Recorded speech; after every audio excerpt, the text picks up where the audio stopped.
Hey, what's up guys, this is DarkArmedDuelist, and today I'm going to be doing an updated version of my Blackwings. Now, I'm really excited to show you guys this update, because Blackwings just got announced new support in the form of Blackwing Full Armor Master, and I bought these Ultimate Rare Blackwing Armor Masters just because of that. To celebrate, Blackwings are going to be great. Blackwings are already pretty good, but the new Searcher that's coming out, the Poison Wind, and the other one that lets you summon one that's banished is going to be crazy. But for now, this is how we're going to play them. Until those come out in the third, Legendary Duelist pack. So anyways, guys, don't forget to like, comment, subscribe. Hit that bell down there in the right beside that subscribe button. Check out my Patreon down in the description below, and let's jump straight on into this. So first off, we're going to play 3 copies of Chris the Crack of Dawn.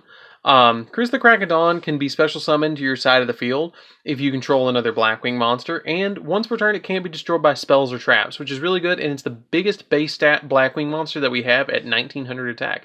By the way, guys, I have a new camera, so don't forget to tell me how that is down in the comments down below. I really appreciate it, guys, on the feedback, so let me know. So then we play 2 copies of Shura. Shura at 2 is plenty now because of the Pendulum monsters are not running rampant like they were before. So 2 copies of Shura is plenty. If it destroys a monster by battle and sends it to the graveyard, you can special summon a Blackwing monster from your deck with 1500 or less attack, which with Kalut the Moonshadow or Gale the Whirlwind having an attack monster, or having the attack of a monster, it's really easy to beat over something. Even a Link monster is really easy to beat over in this deck. So then we play 3 copies of Bore the Spear, which I just recently actually ultra rared, which I'm really excited for. This card can be special summoned from your hand if you control another Blackwing monster, and if this card attacks and inflicts piercing damage.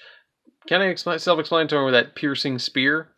Then we play 1 copy of Zaphros the Elite. Zaphros the Elite gets to special summon itself from the graveyard by returning 1 monster or 1 face-up card on your side of the field to your hand. Then you inflict 400 points of damage to yourself, but you can only activate that effect once per duel. Then we play 3 copies of Kalut the Moonshadow. Kalut the Moonshadow is really good. It's kind of a hand trap in this deck, because what its effect is that you can discard it to the graveyard when a Blackwing monster is attacking, and it automatically makes that Blackwing monster gain 1400 attack, which is really good, because it makes the, just for instance, your Shura goes up to 3200. So, really good card. Really love it in this deck. So then we play 2 copies of Gale of the Whirlwind. Gale the Whirlwind lets you special summon itself if you control another Blackwing, and then once per turn you can half the attack of a 1 face-up monster your opponent controls. But it does target, which kind of sucks. Really good card, really good. We only need 2 copies of this. It was limited to 1 at one point, I think. I'm pretty sure it was. I think it was Gale, Whirlwind, and Kalut were all limited. Yeah, when I first started playing them, they were.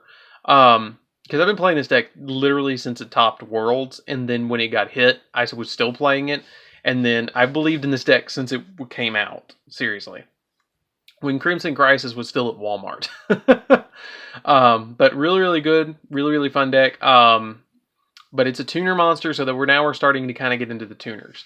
So then we play 2 copies of Pinaka. Pinaka, when it is sent to the graveyard from your field, during your end phase, it has a Scarm effect that you get to add a Blackwing from your deck to your hand, which is really good because it lets you climb the ladder back up to get your Chris the Crack of Dawn, or another monster like Gladius, the Midnight Sun, which is the next one. So you can synchro next turn. Gladius the Midnight Sun, if you only control 1 Blackwing monster, you can special summon this card from your hand, which is really nice and really good card. Gladius allows us to make our Hawk Joe extremely easily in this deck, so that's why we play 3 copies or 1 copy of it. But it's searchable, so that's why we only play the 1 copy, and you really don't need more than that. So then we play 1 copy of Steam the Cloak, which I hope does not get banned. I really hope he doesn't get banned, but I could see it happening.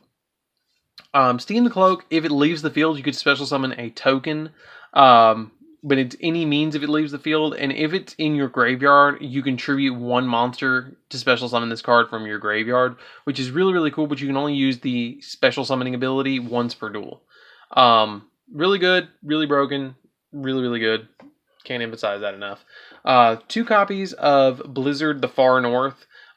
Blizzard is really, really good in this deck because when you normal summon him, you get to special summon a Blackwing monster from your graveyard. Really, really, really good effect because it lets you instantly go into level 6 synchro, and you can link with it as well. And he's like an instant link too, which is really crazy.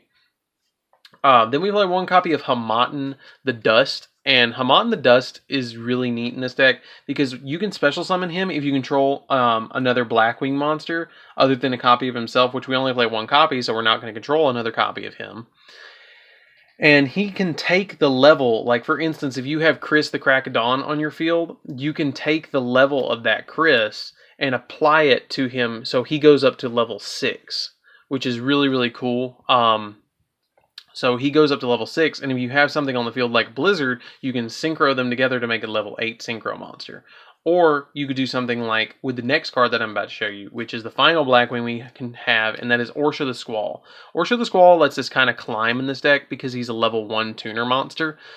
You can special summon him if you control another Blackwing monster, and the other ability of Orsha the Squall is that if it is on the field as used for a synchro material, you can change the battle position of the monster or one monster your opponent controls, which is really cool. But usually we just use him to climb up into our other monsters. So that's it for the monsters. I know, big monster count. Really, really, really big monster count. But that's it for the monsters. Let's get into the spells. We don't play a lot of spells in this deck at all. We play actually more traps. So we play 1 copy of Raigeki because this deck OTKs like crazy. 1 copy of Monster Reborn because Monster Reborn is really good. Because if you can reborn like a Blackwing Synchro monster, it can be the change of the game because now it's in the main monster zone instead of the extra monster zone. 2 copies of Called by the Grave to hit those hand traps. I really hate playing against hand traps in this deck, especially with us playing Whirlwind and it getting either Ghost Ogred or Ashed. I really hate that, so that's why we play 2 copies of Called by the Grave. Usually they only are holding one or the other. I mean, sometimes they're holding both and then you're kind of just screwed, but you still have Called by the Grave. And sometimes I'm holding 2 Whirlwinds and I can activate them both and they only can hit one of them because I activate them both in the same chain. Then it goes chain link 1 Whirlwind, chain link 2 Whirlwind because I take priority, and then my opponent hits me with an Ash and they hit the most recent one and I still get the search off 1, which is nice. 3 copies of Allure. Allure of Darkness lets us draw 2 cards and then banish a dark monster from our hand. Really, really good card in the deck because everything is dark.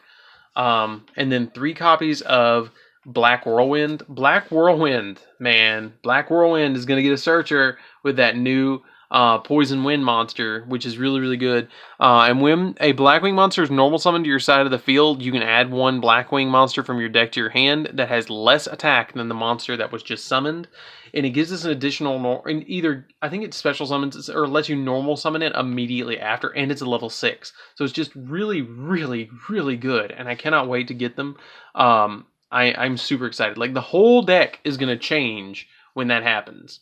I think I'm betting that the Legendary Duelist pack is going to come out sometime like September, October. I don't know when they've confirmed it, but it's going to be great. It's going to be stupid. So that's it for the spells. Let's get into the traps. Now, we play quite a few traps because Blackwings can be a stun deck a little bit. To stun your opponent and then OTK them out of nowhere. So we play 2 copies of Lost Wind because I just don't want to deal with my opponent's stuff all that much. And it's the poor man's Infinite Impertinence, I think that is. The 1 out of Flood, that's the, or Flood, that's the newest trap card that everybody wants. But this is the poor man's version of that, the secret rare card.